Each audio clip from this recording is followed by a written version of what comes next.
TV7 Israel News is made possible thanks to your generous donations. Shalom, good evening. This is TV7 Israel News broadcast to you from Jerusalem. And in today's top stories, Islamist terrorists commit a pogrom-like attack against Israeli Jews in the Dutch capital Amsterdam. Outgoing Defense Minister Yoav Gallant asserts that the outcome of the past 13 months of war relayed a simple answer to Jerusalem's enemies: whoever harms us will be harmed. Turkey, in collaboration with the Organization of Islamic Cooperation and the Arab League, is calling for a global arms embargo on Israel. At least 12 Israelis were injured in vicious attacks by Islamist terrorists in the capital of the Netherlands, Amsterdam. The Islamist terrorists, who were dubbed by the mayor of the city as hateful anti-Semitic rioters and criminals, attacked hundreds of Israeli soccer fans of the Maccabi Tel Aviv team after it concluded a match against a major local team, namely Ajax Amsterdam, last night.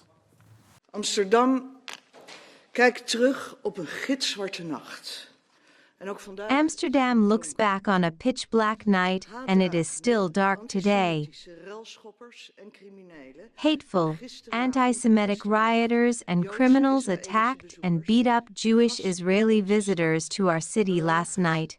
My heart goes out to the victims, to their families, here and in Israel. Boys on scooters crossed the city in search of Maccabi Tel Aviv supporters. It was a hit and run. Football fans were beaten and scared, after which the rioters quickly left again, fleeing the police force that was on the move en masse yesterday.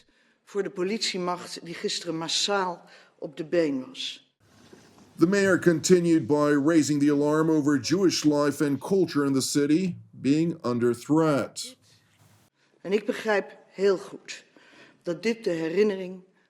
I understand very well that this brings back memories of violent pogroms, and that for this to happen in Amsterdam is unbearable and indigestible. Last night, not only people were injured, our history, the history of our city, has been deeply damaged.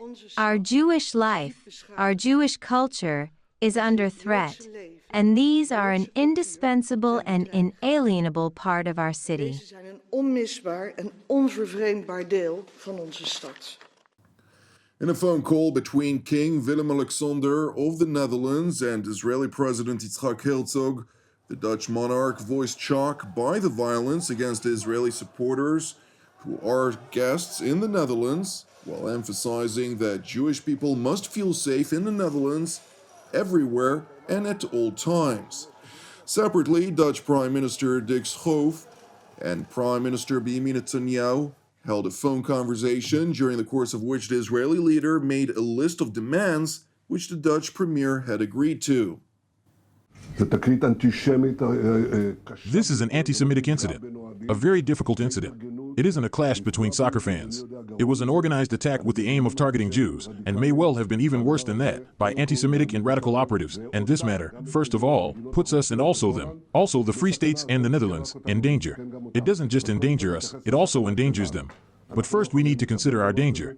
We cannot accept such a thing, and I demanded an intensive operation against those who perpetrated this crime first, and beyond that we want to hear our people, to treat them, and to enable their orderly return to Israel. It is also important to protect the Jewish community. I asked him, and he promised to do so. Premier Netanyahu went on to highlight the fact that tomorrow will mark 86 years to the heinous crimes committed in Germany on the so-called Kristallnacht. There is here a new old situation. Tomorrow, 86 years ago, was Kristallnacht, an attack on Jews, whatever Jews they are, on European soil. It's back now. We marked it on the streets of Amsterdam yesterday. This is what happened. It was some type of a Kristallnacht. There is only one difference in the meantime. The Jewish state has been established, and we need to deal with it. Prime Minister Netanyahu also highlighted that he had instructed Mossad to prepare for future events in Europe to ensure that the blatant events of last night by the Islamist terrorists in the Netherlands will not reoccur.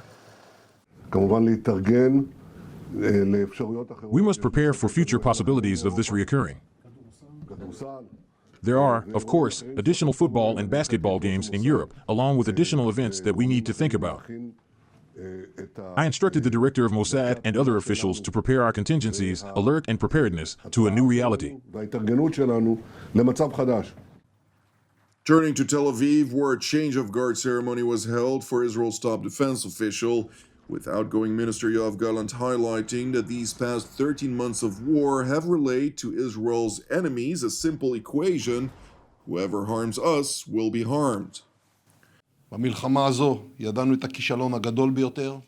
During this war, we've known the worst failure, but also the most important achievements since the establishment of the state. Merely several months separate between the sights of October 7th, which will continue to accompany me and all of us until my last day, to the unprecedented achievements that the defense establishment accomplished throughout the Middle East, in Gaza and in Tehran, in the port of Hodeidah and in the Deir. The defense establishment, its commanders and warriors, from the soldier in the field all the way to the chief of general staff, have proven time and again, over the course of 13 months of a tough war, their commitment, not as a threat but as a promise, that whoever will try to harm us will pay a very heavy price. Incoming Defense Minister Israel Katz, for his part, thanked his predecessor for his service and highlighted his keen intention of seeking him out for advice on all matters of security.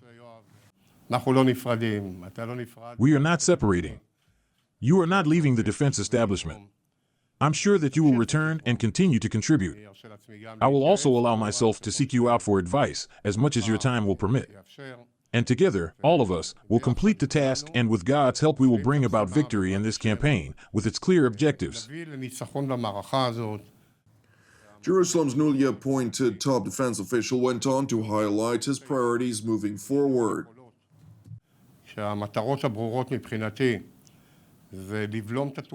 From my perspective, it means repelling Iran's belligerence and to thwart capabilities that threaten the existence of the State of Israel, to continue until Hamas is eliminated, to include its governing and military powers, that it won't be able to lead Gaza after the war, to defeat Hezbollah, to continue the momentum of the amazing operations that will be studied by those studying military actions. They will study all that Israel had done, the IDF has done, along with other elements. And, of course, there are also other theaters. All of this is done so that the State of Israel, with all of the terrible price that has been paid, will be in another place.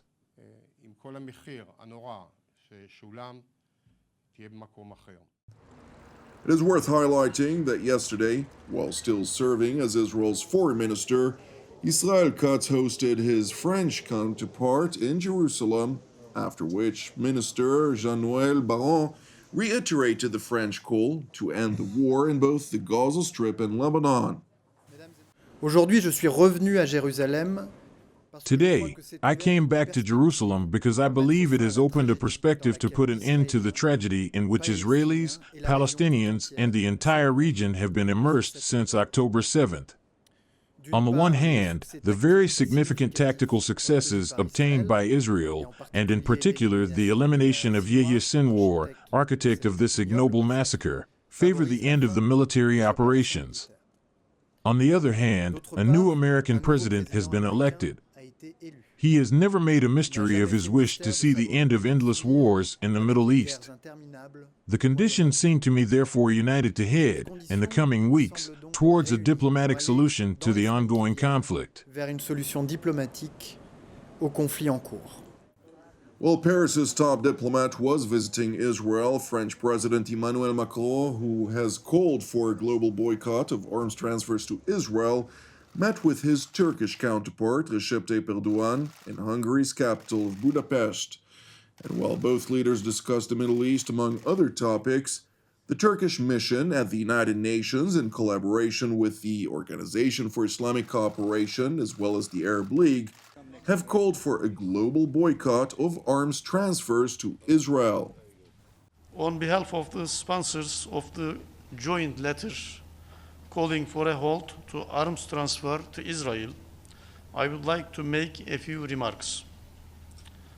Last Friday, on November 1st, we submitted this letter, co-signed by 52 countries, as well as the OIC and the Arab League, to the Secretary General, the President of the General Assembly, and the President of the Security Council.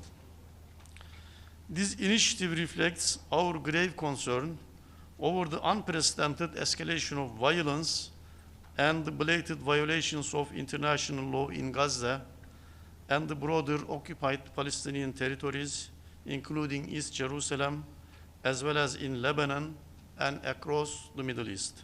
In our letter, we collectively called for immediate steps to halt the provision of transfer of arms, munitions, and related equipment to Israel as the occupying power, wherever there are reasonable grounds to suspect they may be used in the occupied Palestinian territory, including East Jerusalem.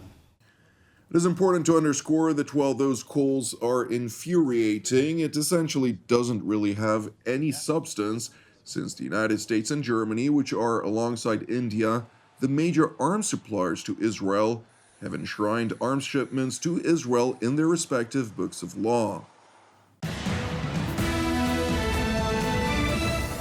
Thank you for watching TV7 Israel News.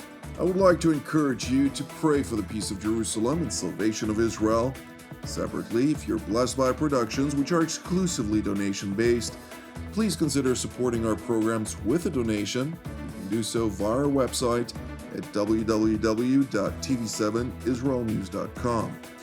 I'm Jonathan Essen, wishing you a Shabbat Shalom u'mevorach, and God willing, we will see you during our next update. Until then, Shalom from Jerusalem.